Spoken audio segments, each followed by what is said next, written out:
Now, Bruce, just look right into the camera lens right here and tell us your name, your age, and where you were born. My last name is Lee, Bruce Lee. I was born in San Francisco in 1940. I'm 24 right now. And you worked in motion pictures in Hong Kong? Yes, since I was around 6 years old. And when did you leave Hong Kong? 1959, when I was 18. I see. Now look over to me, Bruce, as we talk. I understand you just had a baby boy? Yeah. And you've lost a little sleep over it, have you? 3 nights. And tell the crew what time they shoot the pictures in Hong Kong. Well, it's mostly in the morning because it's kind of noisy in Hong Kong, you know, around 3 million people there. And so every time when they have picture, it's mostly, say, around 12 a.m. to 5 a.m. in the morning. I see. They'd love that there. And you went to college in the United States? Yes. And what did you study? Philosophy. I see. Now, you told me earlier today that karate and jiu-jitsu are not the most powerful or the best forms of Oriental fighting. What is the most powerful or the best form? Well, it's bad to say the best, but in my opinion, I think Kung Fu is pretty good. Would you tell us a little bit about Kung Fu? Well, Kung Fu is originated in China. It is the ancestor of karate and jiu-jitsu. It's more of a complete system, and it's more fluid. By that I mean it's more flowing. There is continuity in movement instead of one movement, two movement, and then stop. Would you look right into the camera lens and explain the principle of the glass of water as it applies to Kung Fu? Well, Kung Fu, the best example would be a glass of water. Why? Because water is the softest substance in the world, but yet it can penetrate the hardest rock or anything, granite, you name it. Water also is insubstantial. By that I mean you cannot grasp hold of it. You cannot punch it and hurt it. So every Kung Fu man is trying to do that, to be soft like water and flexible and adapt itself to the opponent. I see. What's the difference between a Kung Fu punch and a karate punch? Well, a karate punch is like an iron bar, whang. A Kung Fu punch is like an iron chain with an iron ball attached to the end, and it go whang, and it hurt inside.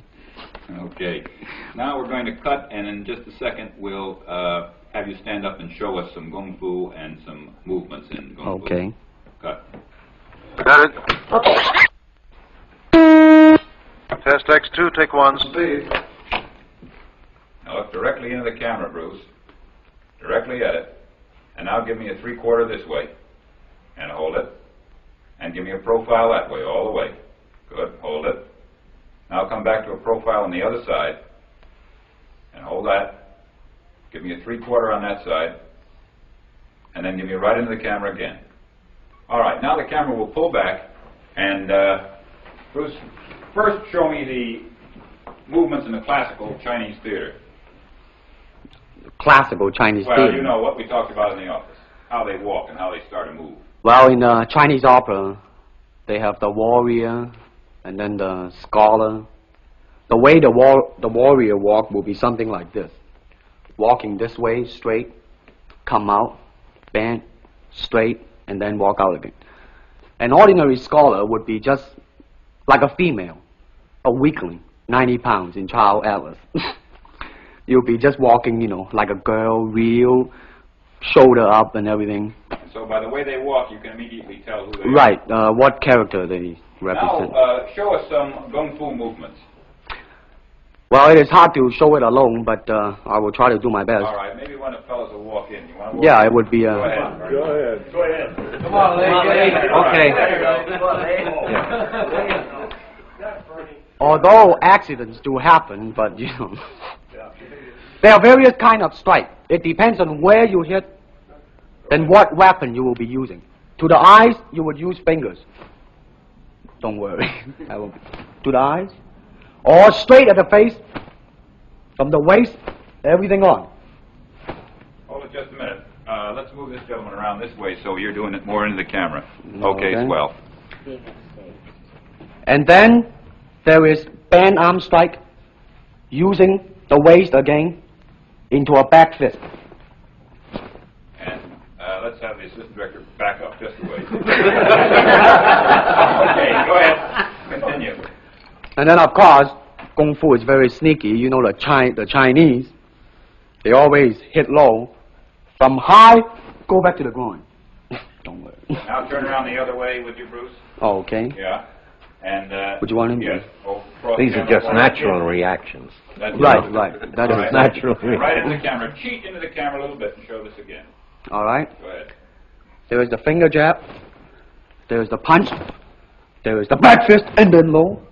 Of course, then they use leg straight at the groin or come up. Or, if I can back up a little bit, they start back from here and then come back. All right. It's kind of worried. He has nothing to worry about. Now, once again, show us how a good Kung Fu man would very coolly handle it and walk away, rather than get involved in a series of actions. Cut it. Sound. Okay.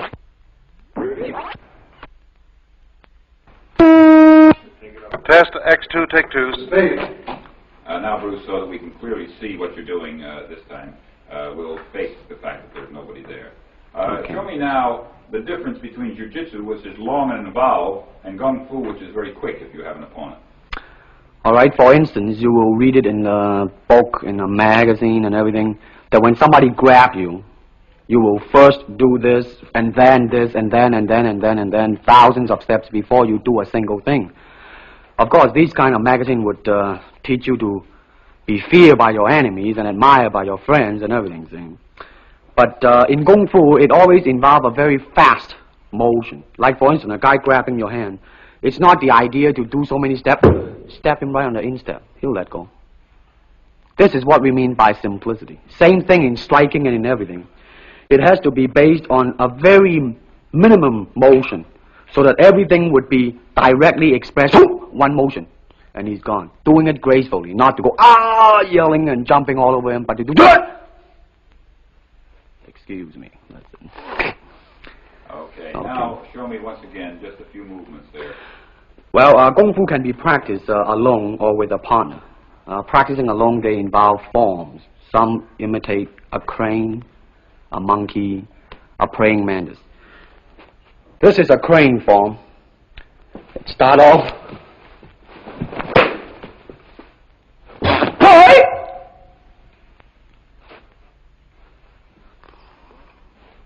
This is one of the movement involved. Show us one more movement and then we'll be all through. Okay, I'm glad to hear that. They have the tiger that start like a tiger, using claw to claw the face, or the beak of the crane to the eyes move.